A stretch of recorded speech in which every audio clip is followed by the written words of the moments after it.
Добър ден, моите прекрасни приятели! Аз съм с вас Наталия Кобилкина, доктор Ко. И днес ще направим видео повече за мъжката аудитория. Темата ни е днес – как да впечатлиш една жена, ако нямаш скъпа кола? И често вие мъже мислите, ако аз не съм богат, ако нямам скъпа кола, ако не мога така да я взема, край. Не мога да кандидатствам за красиви жени, за интересни жени, за сексуални жени. Това не е така. Ти можеш да я вземаш и с колело, ако ти си мъж на мястото. Какво означава мъж на място? Какво търсим ние жени във вас?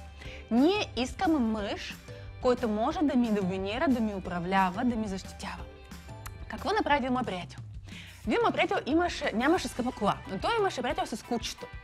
И той запознава с едно момиче в интернет и кани на разходка в парка. И те вървят по парка.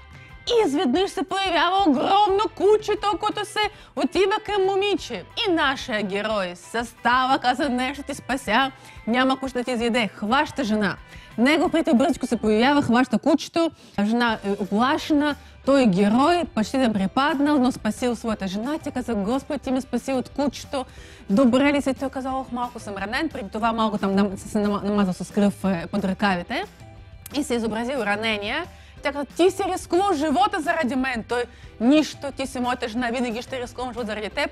Една целувка на героя, ох, умирам. И тя го целува, изкуствено дишана и накрая се завършва с хубав секс в парка. Хубаво, че беше лято.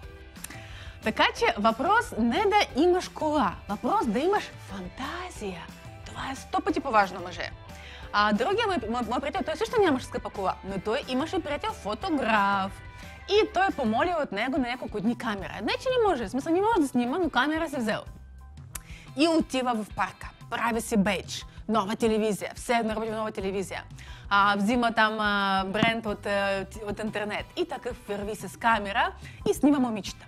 И каза, аз съм от телевизия, тук сега правим конкурс на най-красивото момиче в парка. Момичета, разбира се, застават в позиции, там, така ли, кога ще го излучи, тук е скоро. Излъгал ги, естествено. Но той каза, много малко трябва да и пообщуваме, да разбере дали ставате за нашите модели. Тук сега правим един кастинг. Измисля, бе, човек. Но момичета вярват, всяка жена иска да е известна. И така той прави с тази камера много запознанства, много жени и много секс. Другия ми приятел, той също нямаше скъпа кола, но той имаше един приятел с малкото дете. Интересно е, обаче жените обожават мъже с деца. И той взимаше го под някога под наем. Той имаше едно много сладко момченце и той ходеше с него също на разходки. И спираше жени, като знаят, тук моят син нещо плаче, не мога да разбера, че не разбирам от деца, смотри, сме разведени, тук дете от първия брак ми остана така, или там племенника ми, измисля всеки различни истории. И жени са, понеже виждайки малко бебенце, веднага се отварят майчин инстинкт, състрадания, помагат, успокояват, ходят с него.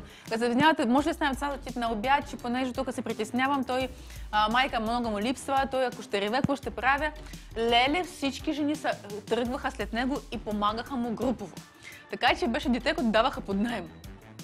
Вижте, мъже, сега давам само 3 идеи, но повярвайте са много повече. Въпрос, че вие се циклите в проблем. Аз нямам скъпа кола, аз съм лузър. Ти си лузър с това, че нямаш фантазия. Отключи фантазия. Това, на което ние жени реагираме, кучета. Не знам, но ние реагираме на кучета. Когато ти имаш кученца или ти спасяваш ни от кученца. Спаси от нещо. Нека един твой приятел да играе бандит, който е откраднал чанта, а ти след това да го набиеш, да ни върнеш чанта. Жени иска да бъде спасение. Трето, жени обожаваме всички деца. Големи, малки дете за нас е нещо свещено и ние винаги ще реагираме на дечица. Четвърто, всички искам да сме известни. И ако някой ни снима, аз се накачувам до телевизия или виждаме камера, край, ние сме се отдавали, ние сме се подмокряме, ние сме готови към подвизи. Само да паднем на екрана на някаква корица или на някакво списание. Това е в главата на жената. И пето, разсмивай я. Ако след това ще намериш начин да я разсмееш, да покажеш да чувство за хумор, тя сама ще ти плати. И тя ти кара с нейната кола. И в нейната скъпа кола ще правите секс. И така. Да научите повече за нашите неща, да бъдеш на нашите парти на сайт natali.bg. Следите ни в нашия Facebook профил Доктор Ко.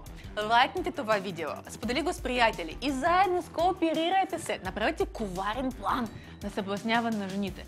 Не е въпрос да нямаш кола, въпрос да нямаш фантазия. Това е проблем. Имаш ли фантазия? Всяка жена може да бъде твоята. Чакай.